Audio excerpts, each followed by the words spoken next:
Hello, warm greetings of today to all my dear friends.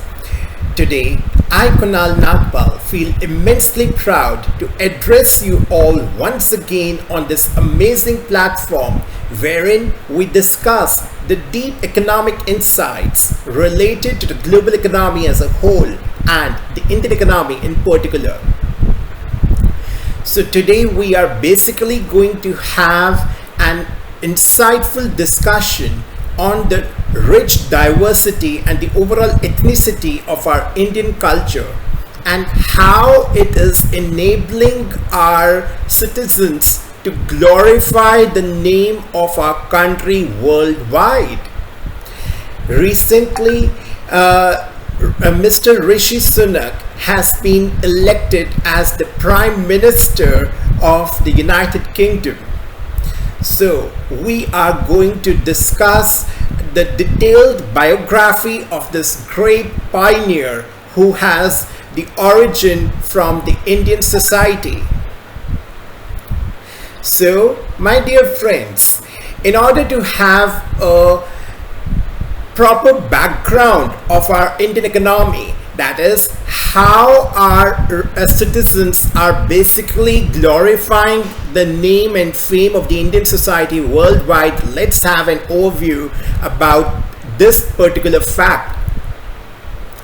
CEO of Google, CEO of Microsoft, CEO of Adobe, CEO of Twitter, CEO of MasterCard, CEO of Pepsi, CEO of International Business Machine, CEO of Albertsons, CEO of NetApp, CEO of Nokia, CEO of Palo Alto, CEO of Arista, CEO of Novartis, CEO of Deloitte, and now the UK Prime Minister are all Indians. This is our rich, diverse culture. We should be really proud of. We are generating the gems for the global economy, not only for the Indian economy, but for the entire global economy. This is the end result of the human capital development. India as a country and Indians as people have basically set the priority of doing investment in the human capital, and as a result of this, her citizens are actually excelling in various areas of human endeavor all over the world. Their human capital development is not limited to the intellectual pursuits, but they also have amazing work ethics and high levels of integrity, which makes them really invaluable to prospective employers. So, as people, what lessons can we actually learn from this as we strive to develop our country at the micro and macro levels? So, on this note, my dear friends, let's have a deep, insightful discussion on the biography of this great pioneer, Mr. Rishi Sunak. And we should actually symbolize this particular discussion with this quote: "Britishness now also includes Indianness." By the time we returned from a posting in London in the mid-1990s, our little son had acquired not only a Pakka English accent, but plenty of British taste preferences too. Within a few months of joining the school in Delhi, however, his cut glass accent began to change, prompting me to tease him that he was no longer British. That basically elicited a profound reply from my then 5-year-old. "British is not speaking," he said gravely. "British is being." Right? This is the great confidence which really needs to be admired from a 5-year-old chap. I was reminded of that deeply philosophical insight this week as debate erupted over the Indianness and or Britishness of the UK's first ever non-white, non-Christian Prime Minister Rishi Sunak. His accent is as posh as King Charles III's, and his CV reads much like that of many of his white predecessors, including a first-class academic record and impressive pre-politics achievements. But attention is focused on the red molly string on his right wrist. Now, this red molly is actually indicating how deeply this great pioneer is still connected to the core intricacies of the Indian culture, the beautiful belief systems he has been tied to, which has actually enabled him to glorify the name and fame of the Indian society, the rich value system and the respect he has for the same is really admirable. Of course, the interpretation of that Molly has been different here and there. In India, this has basically been taken as a sign of Sunak's ties to his overall ethnicity, religion and cultural roots, as well as to the original homeland of his grandparents, who basically emigrated westwards, first East Africa and then Britain from colonial India. In UK, though, some still see it as a sign of his intrinsic foreignness, despite Sunak being born and brought up in a multicultural modern Britain. For many immigrants, particularly those whose race and culture are not the same as those of the majority in their country of domicile, assimilation and acceptance remains a challenge. For first-generation immigrants, the pressures of fitting into the West changed as the 20th century progressed, as the need to conform was more in those early days. Their descendants, as well as the recent immigrants, have great leeway today to formulate their identities holistically in the 21st century. Not that long ago, Diwali and other festivals were celebrated in private abroad by many modern Indian migrant families, while Easter eggs, Thanksgiving dinners and Christmas trees and lights were quickly adopted lest neighbors thought of them as being too foreign.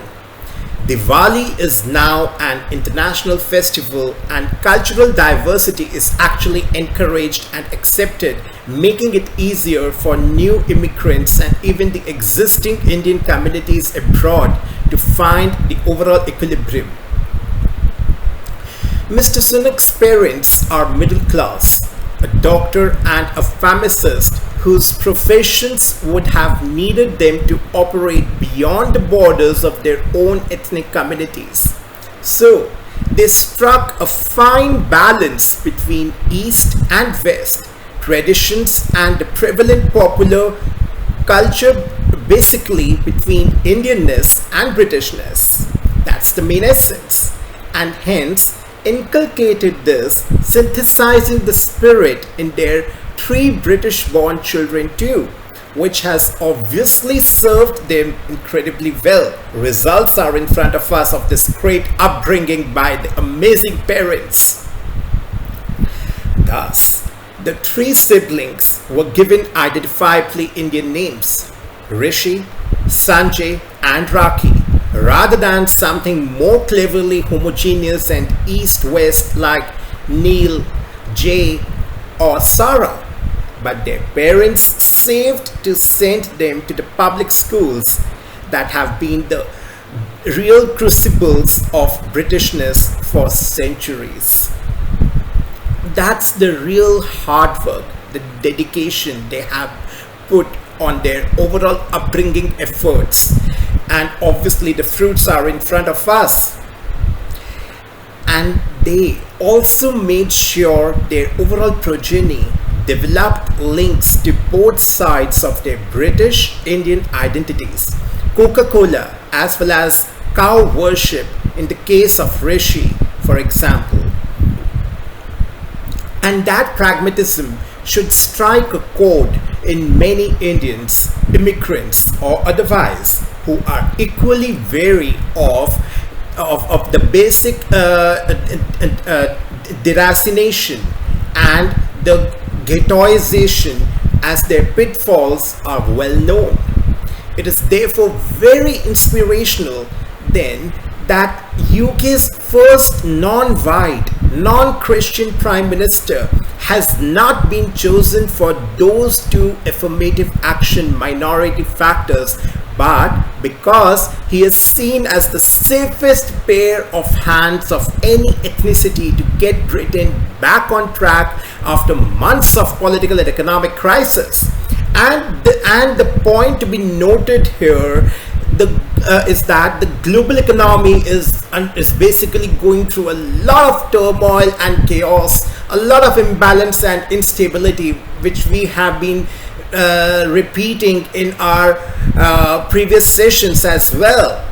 So all the nations worldwide have to take their actions with a lot of strategic thinking, with a very, very far-sighted visionary approach. Every action needs to be very, very accurate. So if Rishi Sunak has been elected as the Prime Minister for UK, this really means a lot, that his worth is really immeasurable. And also taking into consideration, as quoted earlier, UK has been through a lot of political and economic crisis, right? So considering these factors, if Mr. Rishi Sunak has been elected as the main representative, that is the Prime Minister of this particular country, this obviously means a lot.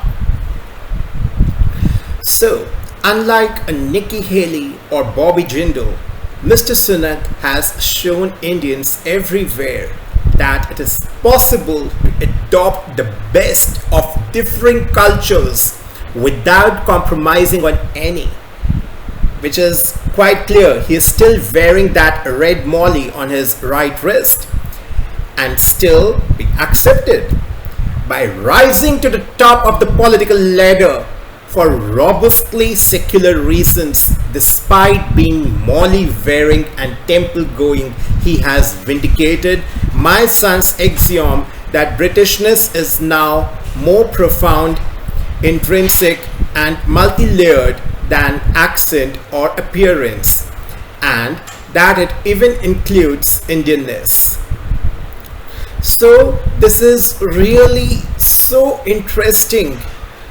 This is really so interesting and worthwhile to see such a great pioneer in front of us. Now, my dear friends, now let's have another discussion that how the ties between United Kingdom and India would basically take a new picture in the upcoming future. That is, what all efforts are being undertaken by the respected ministries to further strengthen our overall collaboration, our overall international relationships. Let's have a deep discussion in this particular aspect as well.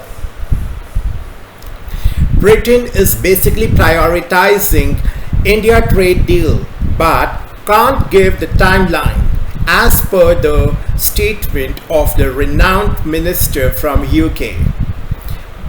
So Britain is basically prioritizing reaching a free trade agreement with India. Its foreign minister told Reuters recently in his first visit to the country, but he declined to give a new deadline after missing one this month.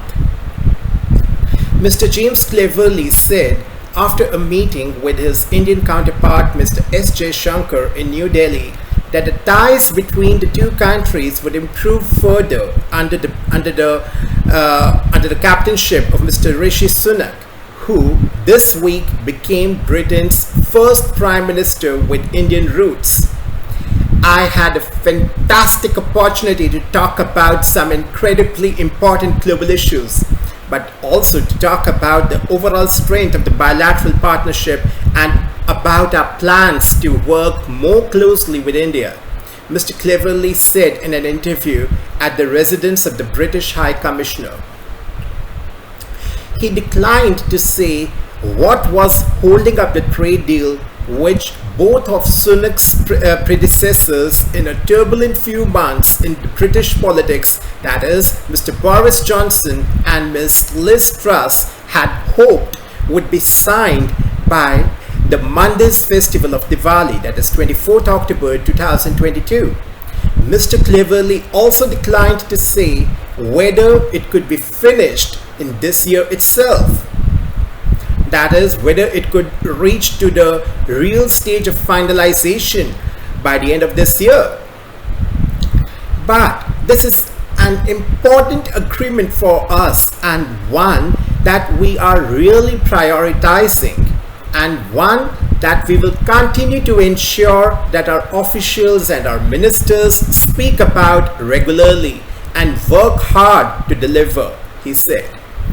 We have got a lot of work done, and it's really incredibly important that we remember that an extensive free trade agreement like the one we are negotiating, it's never going to be simple, but it's an incredibly important vehicle to build on our already strong relationship and to make it really future focused. Previous sticking points basically included a steep import duty on British whiskey for sale in India.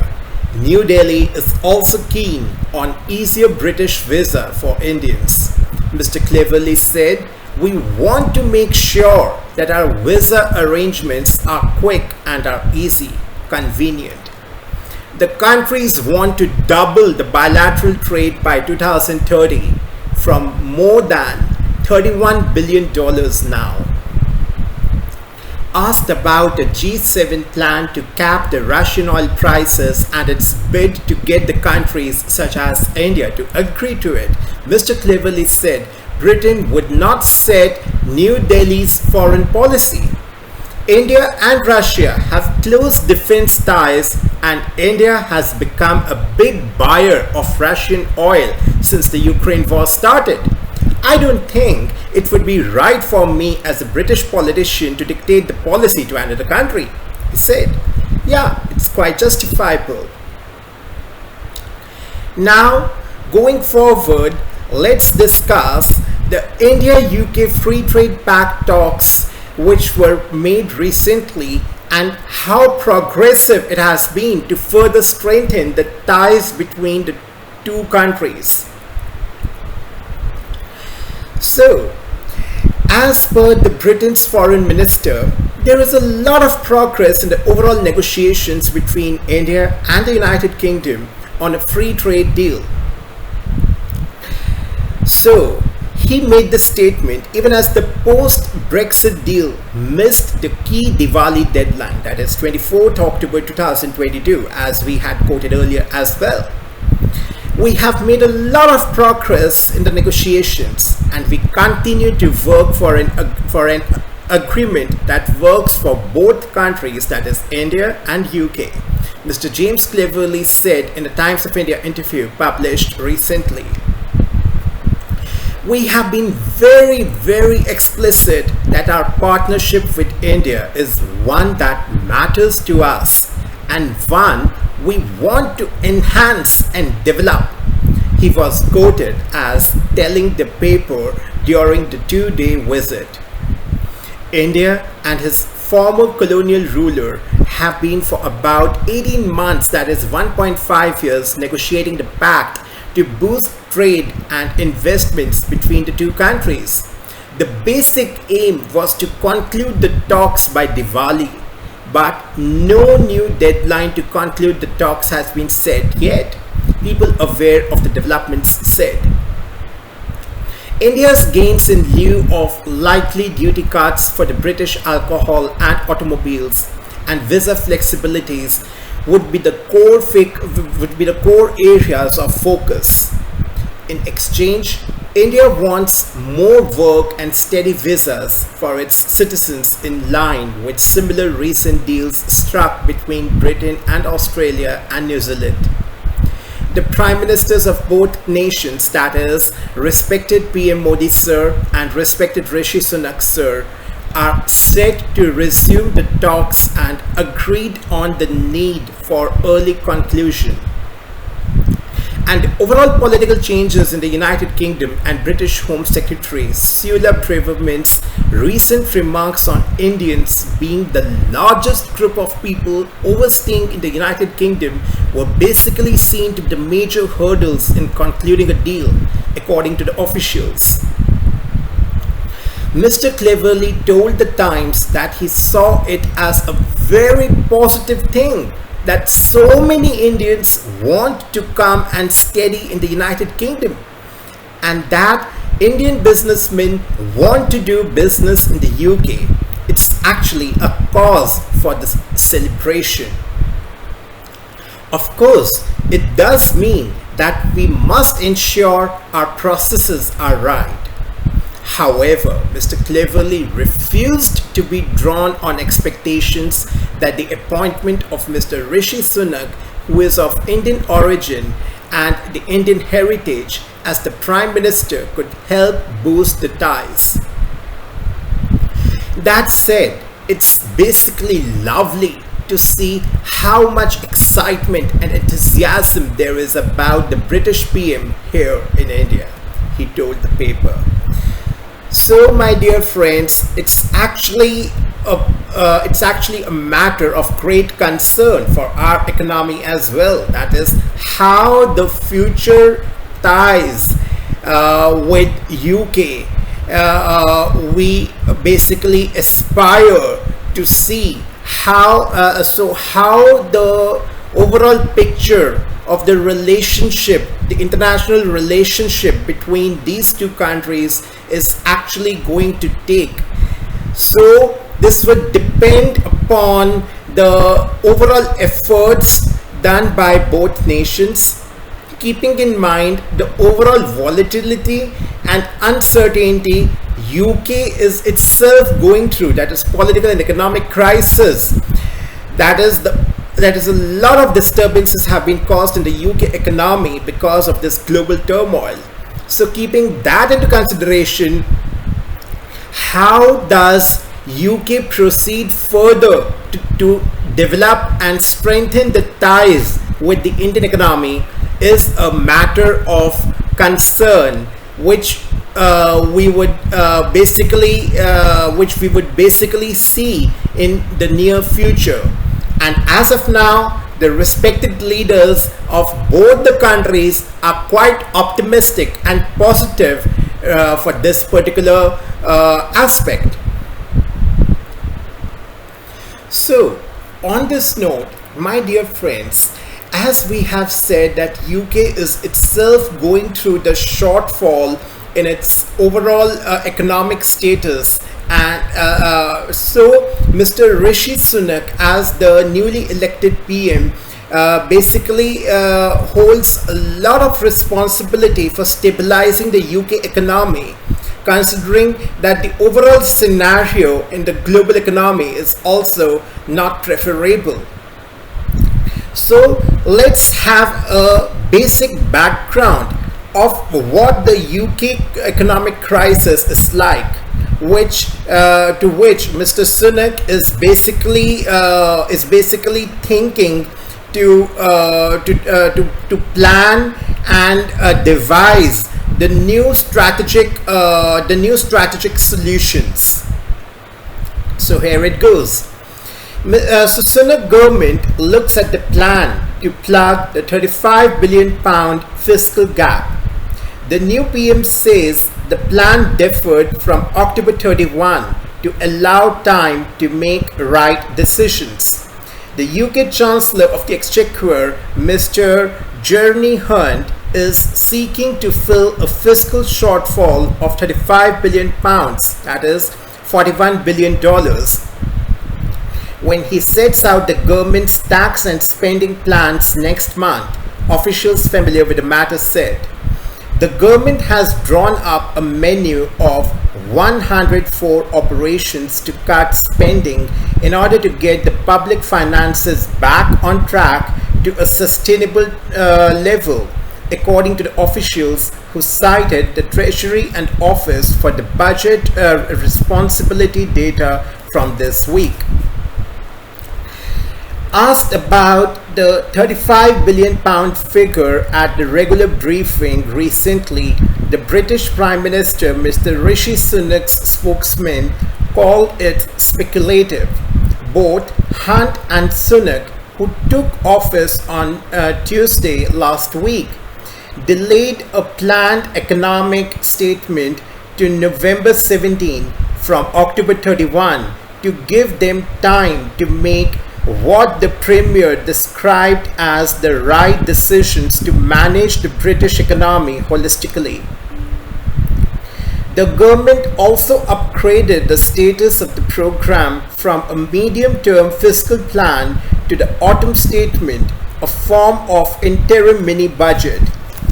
The delay means the Bank of England will now make its next interest rates decision on November 3 without knowing the government's plans in full.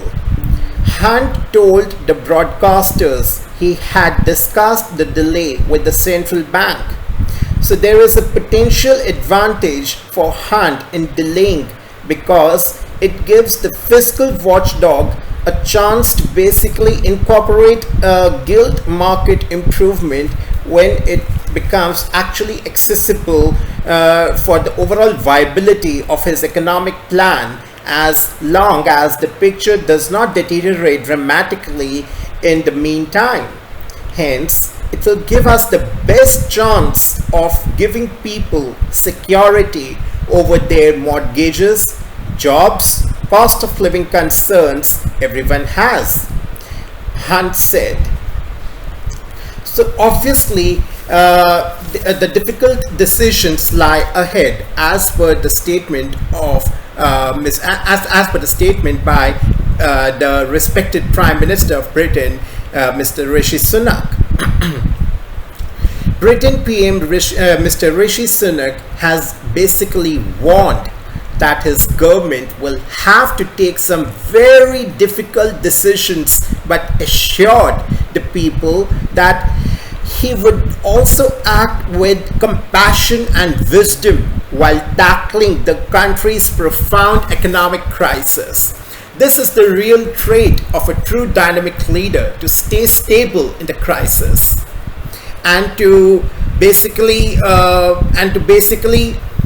convince the public and to basically motivate the public to keep their morals high, to keep their spirits high. So, my dear friends, in today's discussion, we have had a very, very deep insight into the UK economy and the basic background of the newly elected leader of UK, that is Mr. Rishi Sunak, and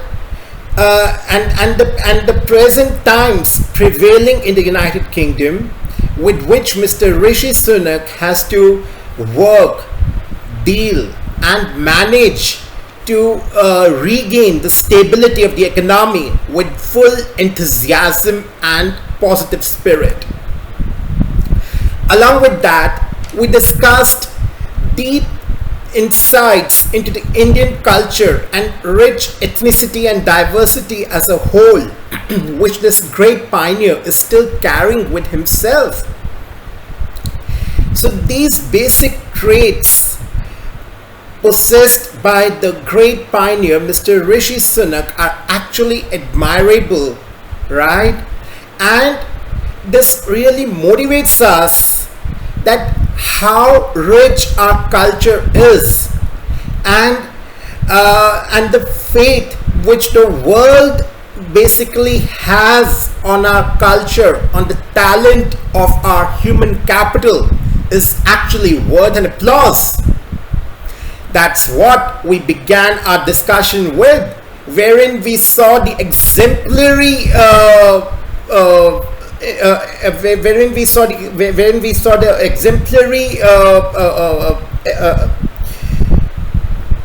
tycoons, business tycoons from the Indian origin, who are representing the world's leading companies at the CEO level. So, my dear friends, I would just like to conclude with the statement that we should never underestimate our rich diversity and ethnicity and the real talent being possessed by us. So we should actually try to upgrade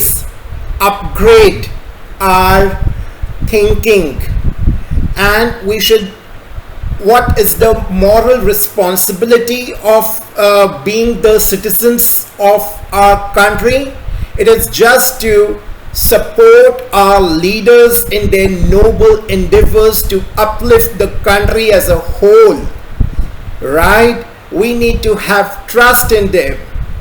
This is the basic essence too. We just need to work really hard on ourselves to not indulge in the petty issues, to discuss or to throw criticism or to put various critics, or to engage in the narrow-minded thinking processes.